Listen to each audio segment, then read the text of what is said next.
ಬನ್ನಿ ಸ್ವೀಟ್ ಕಾರ್ನಿಂದ ಒಂದು ಅದ್ಭುತವಾದ ರೆಸಿಪಿ ಮಾಡೋಣ. ತುಂಬ ಟೇಸ್ಟಿ ಆ್ಯಂಡ್ ಹೆಲ್ದಿಯಾಗಿರುತ್ತೆ. ಮಕ್ಕಳು ಸ್ಕೂಲಿಂದ ಬಂದಾಗ ಏನಾದರೂ ಮಾಡಿಕೊಡ್ಬೇಕು ಹೆಲ್ದಿಯಾಗಿ ಅನ್ನೋರು ಈ ರೆಸಿಪಿನ ಒಂದ್ಸರಿ ಟ್ರೈ ಮಾಡಲೇಬೇಕು. ಸ್ವೀಟ್ ಕಾರ್ನ್ ತೊಗೊಂಡಿದ್ದೀನಿ ನಾನು. ಸ್ವೀಟ್ ಕಾರ್ನ್ ಬಿಟ್ಟು ಬೇರೆದ್ರಲ್ಲಿ ಮಾಡಿದ್ರೆ ಟೇಸ್ಟ್ ಇರಲ್ಲ, ಅದ್ಭುತವಾಗಿರುತ್ತೆ. ಸ್ವೀಟ್ ಕಾರ್ನ್ ಪ್ರತಿಯೊಬ್ಬ ಮಕ್ಳಿಗೂ ಇಷ್ಟ ಆಗುತ್ತಲ್ವ. ಬನ್ನಿ ಶುರು ಮಾಡೋಣ. ನೋಡಿ, ಸ್ವೀಟ್ ಕಾರ್ನ್ದೆಲ್ಲ ಸಿಪ್ಪೆಲ್ಲ ತೆಗೆದು ಈಗ 4 ಭಾಗ ಮಾಡ್ಕೊಳ್ಳೋಣ. ತುಂಬ ಟೇಸ್ಟಿ ಆ್ಯಂಡ್ ಹೆಲ್ದಿಯಾಗಿರುತ್ತೆ. ಮಕ್ಳಿಗೆ ಏನಾದರೂ ಕೊಡಬೇಕು ಅನಿಸ್ದಾಗ ಈ ಥರ ಹೆಲ್ದಿಯಾಗಿರೋದು ಮಾಡಿಕೊಟ್ರೆ ನಿಮ್ಗೆ ಖುಷಿಯಾಗುತ್ತೆ. ಅವ್ರಿಗೂ ತುಂಬ ಇಷ್ಟಪಟ್ಟು ತಿಂತಾರೆ. ತುಂಬ ಗಟ್ಟಿಯಾಗಿರುತ್ತೆ. ನೋಡ್ಕೊಂಡು ಕಟ್ ಮಾಡಿ, ಕೈ ಹಿಟ್ಟು ಮಾಡ್ಕೋಬೇಡಿ. ನೋಡಿ, ಹೀಗೆ 4 ಭಾಗ ಮಾಡ್ಕೊಂಡಿದ್ದೀನಿ. ನಾನು ಒಂದು ಸ್ವೀಟ್ ಕಾರ್ನಲ್ಲಿ ಮಾಡ್ತಾಯಿದ್ದೀನಿ. ನೀವು ಎಷ್ಟರಾದರೂ ಮಾಡ್ಕೊಳ್ಳಿ. ಚಳಿ ಮಳೆ ಬರ್ತಾ ಇರೋ ಟೈಮಲ್ಲಿ ಇದ್ರ ತಿಂತಾಯಿದ್ರೆ ಅದ್ಭುತವಾಗಿರುತ್ತೆ. ಸ್ಪೈಸಿಯಾಗಿ ತುಂಬ ಟೇಸ್ಟಿಯಾಗಿರುತ್ತೆ. ಬನ್ನಿ ಶುರು ಮಾಡಿ. ನೋಡಿ, ನೀರು ಕುದಿಯೋಕೆ ಇಟ್ಕೊಂಡಿದ್ದೀನಿ. ಇದಕ್ಕೆ ಸ್ವಲ್ಪ ರುಚಿಗೆ ತಕ್ಕಷ್ಟು ಉಪ್ಪು ಮತ್ತು ನಾವು ಕಟ್ ಮಾಡಿ ಇಟ್ಕೊಂಡಿದ್ವಲ್ಲ ಸ್ವೀಟ್ ಕಾರ್ನ್, ಅದನ್ನು ಬೇಯಕ್ಕೆ ಇಟ್ಕೊಳ್ಳೋಣ. ಏನೊಂದು 2 ನಿಮಿಷ ಬೆಂದರೆ ಸಾಕಾಗುತ್ತೆ. ಸ್ವೀಟ್ ಕಾರ್ನ್ ಆಗಿರೋದ್ರಿಂದ ಬೇಗ ಬೆಂದೋಗ್ಬಿಡುತ್ತೆ. ಜಾಸ್ತಿ ಬೇಯಿಸ್ಬೇಕು ಅಂತ ಅವಶ್ಯಕತೆ ಇಲ್ಲ. ಕ್ವಿಕ್ ಆ್ಯಂಡ್ ಟೇಸ್ಟಿ, ಬೇಗ 5 ನಿಮಿಷ. ಮಕ್ಕಳು ಸ್ಕೂಲಿಂದ ಬಂದ ತಕ್ಷಣ ಬಟ್ಟೆ ಚೇಂಜ್ ಮಾಡೋಷ್ಟರೊಳಗಡೆ ಈ ರೆಸಿಪಿ ರೆಡಿ ಆಗುತ್ತೆ. ಟ್ಯಾಂಗಿ ಸ್ವೀಟಿ ಸಖತ್ತಾಗಿರುತ್ತೆ. ನೀವು ಒಮ್ಮೆ ಟ್ರೈ ಮಾಡಿ ಹೇಗೆ ಬಂತು ಅಂತ ಕಮೆಂಟ್ ಮುಖಾಂತರ ತಿಳಿಸಿ. ಮುಚ್ಚಳ ಮುಚ್ಚಿ ಬೇಯಿಸ್ಕೊಳ್ಳೋಣ. ಜಾಸ್ತಿ ಬೇಡ, ಒಂದು 2 ಮಿನಿಟ್ಸ್ ಸಾಕು. ನೋಡಿ, ಇಷ್ಟು ಬೆಂದಿದೆ, ಸಾಕು. 2 ನಿಮಿಷ ಬೆಂದರೆ ಸಾಕೋದು. ಈಗ ಆಫ್ ಮಾಡ್ಕೊಳ್ಳೋಣ ಗ್ಯಾಸು. ಈಗ ಇದನ್ನು ಒಂದು ಪ್ಲೇಟಿಗೆ ತೆಗೆದಿಟ್ಕೊಳ್ಳೋಣ. ಇದನ್ನು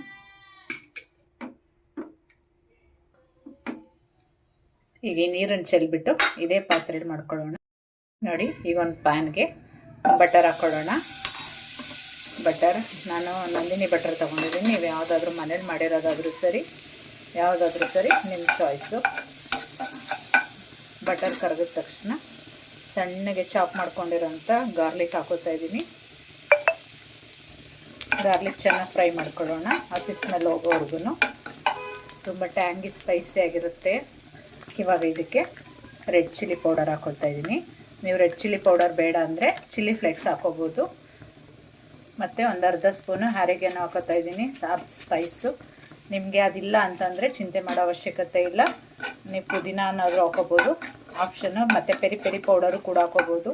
ಇದೇ ಹಾಕೋಬೇಕು ಅಂತಲ್ಲ, ಫ್ಲೇವರ್ ಚೇಂಜ್ ಆಗುತ್ತಷ್ಟೇ. ಇವಾಗ ಇದಕ್ಕೆ ಟೊಮೆಟೊ ಸಾಸ್ ಹಾಕೊಳ್ಳೋಣ. ಒಂದು 2 ಸ್ಪೂನಷ್ಟು ಟೊಮೆಟೊ ಸಾಸ್ ಹಾಕೊಳ್ಳೋಣ. ತುಂಬ ಸ್ಪೈಸಿಯಾಗಿ ಟೇಸ್ಟಿಯಾಗಿರುತ್ತೆ. ನೋಡಿ, ನಾನು ಗ್ಯಾಸ್ ಆಫ್ ಮಾಡ್ಕೊಂಡಿದ್ದೀನಿ, ತಳ ಹಿಡಿಯುತ್ತೆ ಅಂತ. ಆಮೇಲೆ ಮತ್ತೆ ಆನ್ ಮಾಡ್ಕೋತೀನಿ. ಇದಕ್ಕೆ ಸ್ವಲ್ಪ ಸಾಲ್ಟ್ ಹಾಕೊಳ್ಳೋಣ, ಯಾಕೆಂದರೆ ಆಲ್ರೆಡಿ ಹಾಕಿದ್ದೀವಿ ನಾವು ಬೇಯೋದಕ್ಕೆ. ಸ್ವಲ್ಪ ಹಾಕೊಳ್ಳಿ. ನೋಡಿ, ಇವಾಗ ಮತ್ತೆ ಗ್ಯಾಸ್ ಆನ್ ಮಾಡ್ಕೊಂಡಿದ್ದೀನಿ. ಈಗ ಬೇಯಿಸಿರೋಂಥ ಸ್ವೀಟ್ ಕಾರ್ನ್ ಹಾಕ್ಕೊಳ್ಳೋಣ. ಯಾಕೆಂದರೆ ಆ ಗ್ಯಾಸ್ ಆಫ್ ಮಾಡಲಿಲ್ಲ ಅಂದರೆ ತಳ ಹಿಡಿದ್ಬಿಡುತ್ತೆ. ಸ್ವಲ್ಪನೇ ಸ್ಪೈಸಸ್ ಇರೋದ್ರಿಂದ ನೀವು ಇದೇ ಥರ ಮಾಡಬೇಕು ಅಂತ ಏನಿಲ್ಲ. ನಿಮಗೆ ಹರ್ಬ್ಸ್ ಬದಲು ಪೆರಿ ಪೆರಿ ಪೌಡರ್ ಹಾಕ್ಬೋದು, ಪುದೀನ ಹಾಕೋಬೋದು. ನಿಮ್ಮ ಆಪ್ಷನ್, ನಿಮ್ಮ ಚಾಯ್ಸು. ಈಗ ಸಿಮ್ಮಲ್ಲೇ ಒಂದು 2 ನಿಮಿಷ ಇದನ್ನು ಬೇಯಕ್ಕೆ ಇಡೋಣ. ಏಕೆಂದರೆ ಮಸಾಲೆ ಎಲ್ಲ ಅದಕ್ಕೆ ಹೀರ್ಕೊಳ್ಳುತ್ತೆ ಚೆನ್ನಾಗಿ. ಇವಾಗ ಲಾಸ್ಟಿಗೆ ಕೊತ್ತಂಬರಿ ಸೊಪ್ಪು ಹಾಕ್ಕೊಳ್ಳೋಣ. ಟೇಸ್ಟು ಸೂಪರಾಗಿರುತ್ತೆ ಲಾಸ್ಟಲ್ಲಿ ಕೊರಿಯಂಡರ್ ಹಾಕ್ಕೊಳ್ಳೋದ್ರಿಂದ. 2 ನಿಮಿಷ ಹಾಗೆ ಬಿಟ್ಟಿದ್ದು. ಈಗ ಸಾಕು, ಆಫ್ ಮಾಡ್ಕೊಬಿಡೋಣ. ನೋಡಿ ಎಲ್ಲ ಕಡೆ ಹೇಗಾಗಿದೆ. ಮಸಾಲೆ ಎಲ್ಲ ಚೆನ್ನಾಗಿದಾಗಿದೆ. ತುಂಬ ಟ್ಯಾಂಗಿ ಸ್ಪೈಸಿಯಾಗಿ ಸೂಪರಾಗಿರುತ್ತೆ. Butter garlic spicy sweet corn recipe ನಿಮಗೆಲ್ಲ ಇಷ್ಟ ಆಯಿತು ಅಂದರೆ, ಈ ವಿಡಿಯೋನ ಇಷ್ಟ ಆಯಿತು ಅಂದರೆ ಪ್ಲೀಸ್ ಲೈಕ್ ಮಾಡಿ, ಶೇರ್ ಮಾಡಿ, ಸಬ್ಸ್ಕ್ರೈಬ್ ಮಾಡಿ. ನೋಡಿ ಎಷ್ಟು ಸ್ಪೈಸಿಯಾಗಿದೆ. ಮತ್ತಷ್ಟು ಉಪಯೋಗದ ಮಾಹಿತಿ ಬೇಕು ಅಂದರೆ ಪ್ಲೀಸ್ ಕಮೆಂಟ್ ಮುಖಾಂತರ ನಿಮ್ಮ ಅಭಿಪ್ರಾಯ ತಿಳಿಸಿ.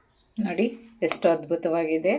ನಿಜವಾಗ್ಲೂ ನಿಮಗೆ ಈ ವಿಡಿಯೋ ಯೂಸ್ಫುಲ್ ಆಯಿತು, ಇಷ್ಟ ಆಯಿತು ಅಂದರೆ ಪ್ಲೀಸ್ ಸಬ್ಸ್ಕ್ರೈಬ್ ಮಾಡ್ಕೊಳ್ಳಿ, ಲೈಕ್ ಮಾಡಿ. ಈ ಮಕ್ಕಳಿಗೆಲ್ಲ ತುಂಬ ಇಷ್ಟವಾಗುವಂಥ ರೆಸಿಪಿ ತೋರಿಸ್ಕೊಟ್ಟಿದ್ದೀನಿ. ಮತ್ತಷ್ಟು ವಿಡಿಯೋಗಳೊಂದಿಗೆ ಬರ್ತೀನಿ. Thank you for watching video. ಹೋಗಿ ಬರಲ್ಲ, ಆದಷ್ಟು ಈ ವಿಡಿಯೋನ ಫ್ಯಾಮಿಲಿ ಫ್ರೆಂಡ್ಸ್ಗೆಲ್ಲ ಶೇರ್ ಮಾಡಿ. Thank you.